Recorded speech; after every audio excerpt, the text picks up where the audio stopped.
Hello everyone, this is not a review. It's just me, a model building amateur, looking at a thing and talking about it. This thing is the Kotobukiya Frame Arms Hector Joyeuse. It's a 1/100th scale kit that is, I'd say, maybe a little bit smaller, a little bit shorter in height than maybe a kit from a competing manufacturer, something from a Bandai and the Gundam line, a little bit shorter than the average 1/100th scale there. When you look at scales, it's always very relative.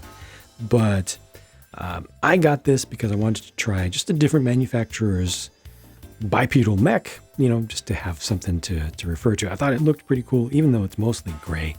It does use multiple different colors of gray.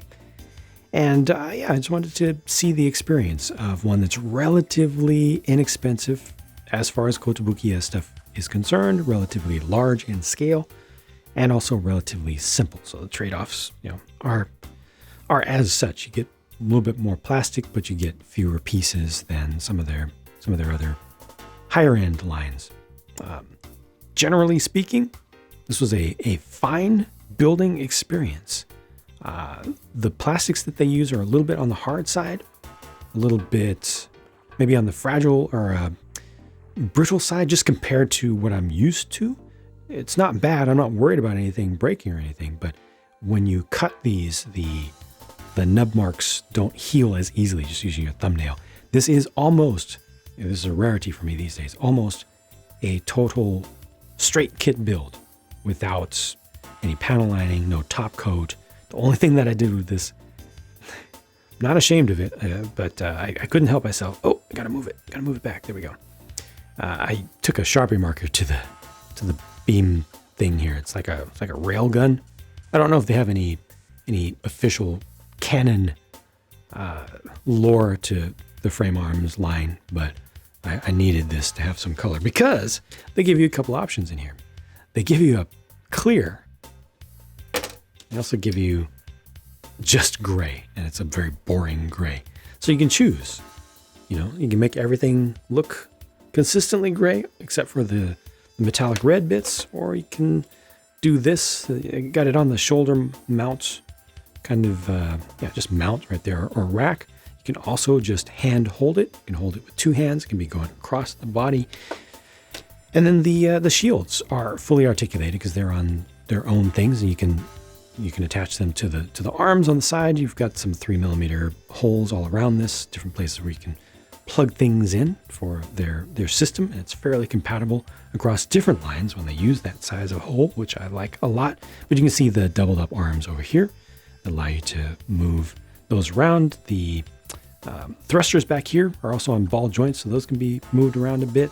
The articulation is decent. This has little wheels for the heels, but it's a little bit limited in ankle articulation. So I wasn't able to get the most interesting pose. Also, the thighs are a little bit constricted in just how far they can go. The arrangements of the joints are good, but then this just has so many spiky bits and everything around it that it limits it a little bit. So this is like a lower end by today's standards. This is still it's still a nice kit, And if you've not done model kits before, this could potentially be rather intimidating to put together.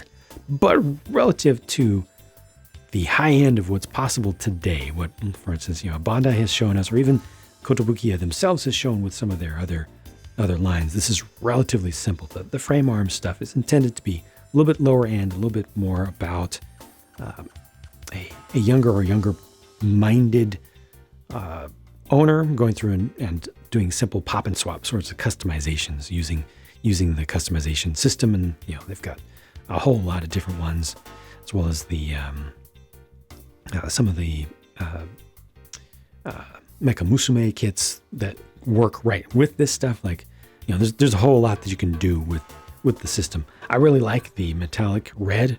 It's a beautiful blood red, and it just comes straight off the sprue just like that. It's actually molded in. It's not a coating. It was wonderful to see. It's actually the color of the plastic itself, the molded in color.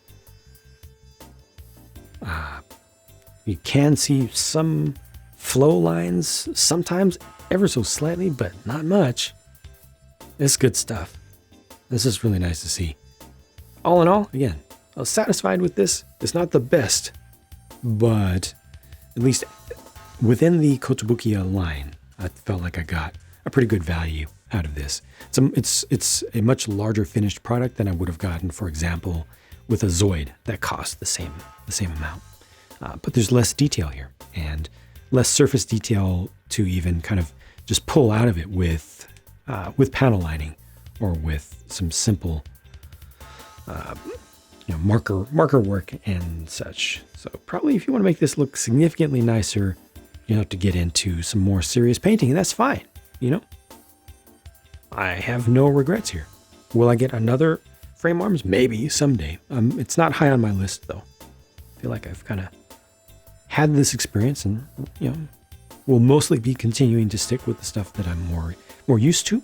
But occasionally we'll continue to experiment, because experimentation and learning other stuff and experiencing other stuff is good in and of itself, even if the experience isn't perfect. And this one's quite good, just not as good as it could possibly be. Anyway, thank you for watching. Hope you enjoyed this, and I'll talk to you again soon. Bye for now.